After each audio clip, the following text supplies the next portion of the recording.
Ang Borobudur Temple, na matatagpuan sa gitnang Java, Indonesia, ay isa sa mga pinakakahangahangang Buddhist monumento sa buong mundo.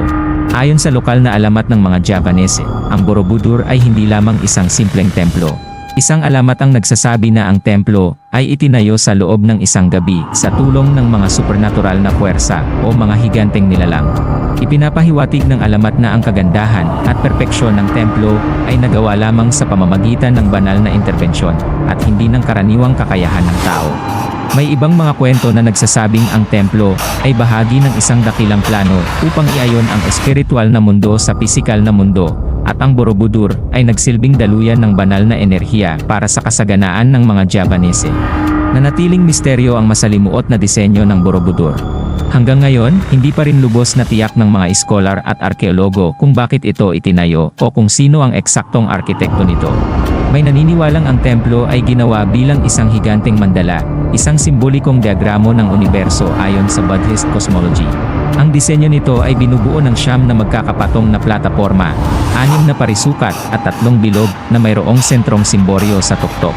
Pinaniniwalaang ang estrukturang ito ay kumakatawan sa isang paglalakbay patungo sa kaliwanagan, kung saan ang pisikal na pag-akyat ay sumisimbolo sa espiritual na pag-angat mula sa pisikal na mundo na kinakatawan ng mas mababang antas patungo sa banal o Buddhic state.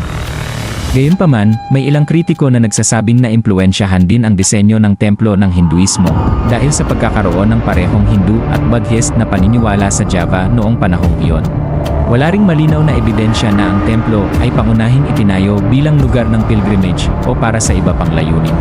May mga haka-haka na ito ay maaaring ginamit bilang sentro ng meditasyon o obserbatoryong pang-astronomiya. Sa kabila ng masusing pag-aaral sa mga reliefs at iskultura na nagdekorasyon sa mga pader ng Borobudur, nananatiling mailap ang ilang simbolikong kahulugan nito. Ang mga relief ay naglalarawan ng iba't ibang kwento ng Budismo, kabilang ang mga kwento ng Jataka, o mga naunang buhay ng Buddha, pati na rin ang mga eksena ng pang-araw-araw na buhay. Gayunpaman, patuloy na pinagtatalunan ng mga iskolar ang interpretasyon ng ilang panel. Ang ilan sa mga relief ay maaaring nilayon upang magturo, itinuturo ang landas patungo sa kaliwanagan, samantalang ang iba ay maaaring mas abstract, na kumakatawan sa mga metapisikal na konsepto na mahirap lubos na maunawaan sa kasalukuyan. Sa paglipas ng panahon, maraming Buddha statues sa Borobudur ang nawala.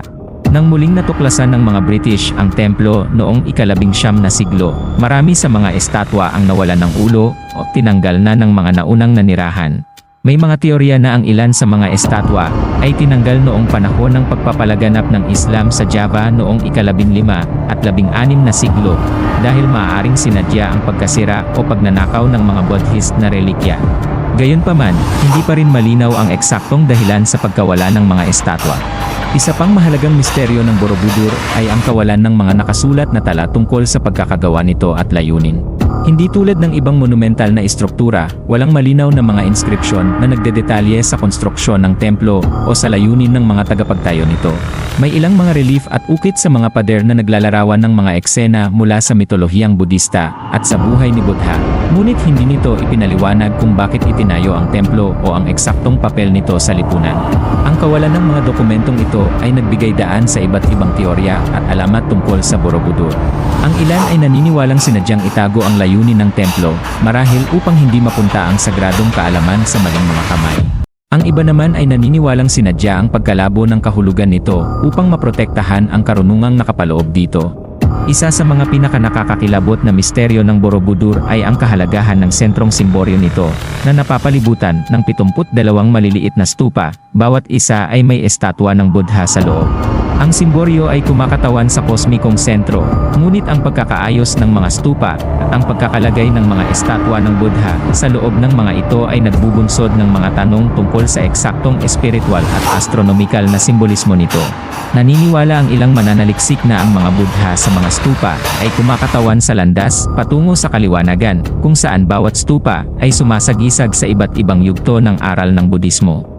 Ang pagkakaayos ng mga stupa, kasama ang sentrong simboryo, ay maaaring maingat na binalak upang umayon sa ilang mga pangyayari sa astronomiya, gaya ng solsticio o equinox, o upang markahan ang mga tiyak na posisyon ng araw, buwan, o mga bituin.